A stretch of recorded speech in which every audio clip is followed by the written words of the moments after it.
Bienvenue dans cette nouvelle édition du Non-Stop Info. Au sommaire, la Ligue arabe se réunit ce mercredi au Caire, la capitale égyptienne. Objectif, mettre en place la force militaire panarabe pour lutter contre les groupes terroristes. Le pays hôte pourrait occuper une place importante. J-3 avant l'élection présidentielle au Togo, le président sortant Faure Gnassingbé brigue un troisième mandat. Malgré une vague de grève qui a paralysé le pays ces dernières semaines, les partisans du parti au pouvoir UNIR dressent un bilan positif du dernier quinquennat. Elle était initialement prévue le 30 mars, puis repoussée à 2 reprises. La rentrée scolaire a eu lieu mardi 14 avril en Sierra Leone. 1,8 million d'élèves ont retrouvé le chemin de l'école après 8 mois de fermeture due à une virulence sans précédent de l'épidémie Ebola. Mais d'abord, l'ancien président égyptien Mohamed Morsi échappe de justesse à la peine de mort et écope d'une peine de 20 ans de prison.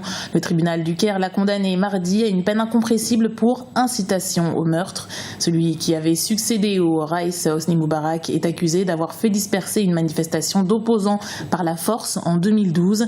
12 co-accusés membres des frères musulmans ont reçu la même sentence, notamment pour avoir, je cite, usé de la violence, fait arrêter et torturer des manifestants. Enfin, 2 autres personnes ont été condamnées à 10 ans de prison. Former une force militaire panarabe pour lutter contre le terrorisme, c'est l'objectif commun des chefs d'État de la Ligue arabe qui doivent se réunir ce mercredi. Ils s'étaient déjà réunis une première fois à Sharm el-Sheikh en Égypte à la fin du mois de mars. L'État islamique s'imposait comme la principale cible. Ce mercredi au Caire, ce sont les spécificités techniques de cette force qui seront discutées. Razela Chakounté. Les États membres de la Ligue arabe seront réunis ce mercredi 22 avril au Caire, la capitale égyptienne. Conformément à ce qui avait été décidé lors du sommet arabe les 28 et 29 mars, une force panarabe sera bien érigée contre l'État islamique. Les exactions du groupe terroriste sont quasi quotidiennes, mais pour certains observateurs, la solution ne peut pas être que militaire. C'est bien beau de mobiliser des moyens militaires colossaux pour lutter contre des nébuleuses, mais encore faut-il assurer la construction des États et de répondre aux questions, aux besoins sociaux qui alimentent parfois les stratégies des terroristes. Donc sur ce plan-là, je pense qu'il faut une mobilisation sur le plan militaire, mais il faut aussi voir dans quelle mesure cette mobilisation militaire peut s'exprimer sur le terrain. Ce mercredi, 3 points seront particulièrement décidés. La composition de cette force, les mécanismes d'action ainsi que le montant du budget. L'Égypte pourrait occuper une place importante dans la formation militaire.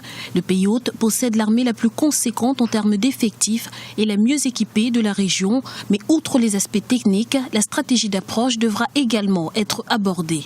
Lutter contre le terrorisme veut dire qu'on doit frapper sur des positions ennemies, mais aujourd'hui, on voit dans certains pays, notamment en Libye, que la situation est extrêmement complexe. On va bombarder qui? Est-ce qu'on va ravager toutes les villes occupées par des terroristes, y compris des civils? Je pense que la situation est extrêmement complexe et qu'une simple résolution ou une simple décision politique de mettre en place une force militaire conjointe n'est pas suffisante pour lutter efficacement contre le terrorisme. Une fois la réunion passée, le Conseil de défense de la Ligue aura 3 mois pour valider les décisions prises. L'organisme rassemble les ministres de la Défense et des Affaires étrangères. Une mission planifiée au moment où les milices Houthis sont bombardées au Yémen par une coalition de 9 pays, dont l'Égypte. Dernier jour de campagne au Togo, l'élection présidentielle est prévue le 25 avril. Parmi les 5 candidats en lice, le président Faure Gnassingbé brigue un 3e mandat. Ses partisans parlent d'un bilan positif, un jugement qui tranche avec l'appréciation de certains opposants. Idlette Mirabel-Bissou. Le 25 avril prochain, les Togolais iront aux urnes pour élire le prochain président de la République. Les partis politiques n'ont plus que quelques jours pour battre campagne. Ils doivent, à travers leur programme, convaincre les populations à choisir leur candidat comme locataire du palais présidentiel. Le parti au pouvoir, présent sur toute l'étendue du territoire national, fait face à une opposition déchirée. Cette élection doit être une compétition loyale et digne. Ceux qui cherchent des arguments et des prétextes pour contester les résultats, au vu du net écart qu'il existera entre le président Faure et eux-mêmes, ils vont comprendre que les Togolais, dans leur grande majorité, adhèrent à la politique d'apaisement de la vie politique, adhèrent à la politique de réconciliation nationale et veulent aller de l'avant sur la base de tous les efforts collectifs que nous avons déployés au cours de ces dernières années et qui ont commencé à produire des fruits et des résultats tangible et encourageant. Malgré les nombreuses grèves qui ont paralysé les différents secteurs d'activité ces derniers mois au Togo, les partisans du président sortant dressent un bilan positif de son dernier mandat. Le pays est encore dans une situation de fragilité. C'est justement pourquoi il faut être attentif à la nécessité de consolider les bases de la croissance dont nous disposons aujourd'hui. Au cours des 10 dernières années, on a une croissance moyenne de 5%. Nous pouvons aller plus loin. 3 509 258 électeurs sont attendus dans 8 994 bureaux de vote le 25 avril prochain. Après 10 ans de pouvoir, le bilan du président Faure Gnassingbé reste mitigé. Si pour certains les réalisations n'ont pas été satisfaisantes, au vu des dernières manifestations, une tranche de la population attend davantage du prochain gouvernement. Et puis sachez que l'artisan du report de l'élection présidentielle au 25 avril, le président de la CEDEAO, la communauté économique des États de l'Afrique de l'Ouest, John Dramani Mahama, il s'est rendu au Togo lundi. Il a appelé les candidats à être respectueux des résultats annoncés par la commission électorale et à ne pas donner d'estimation, même partielle, avant qu'elle ne soit confirmée par l'organisme. Mais l'opposition a déjà fait part de son intention de rejeter le système de collecte et de compilation des résultats qu'elle considère comme un instrument de fraude. Fin de citation. L'Éthiopie instaure 3 jours de deuil après le massacre de 28 chrétiens perpétrés par des membres du groupe terroriste de l'État islamique.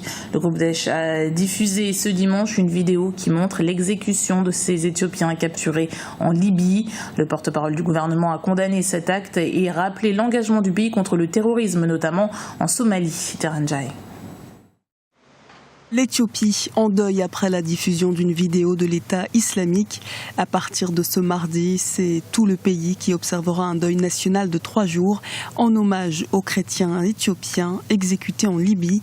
Un acte barbare unanimement condamné par le pays ainsi que la communauté internationale.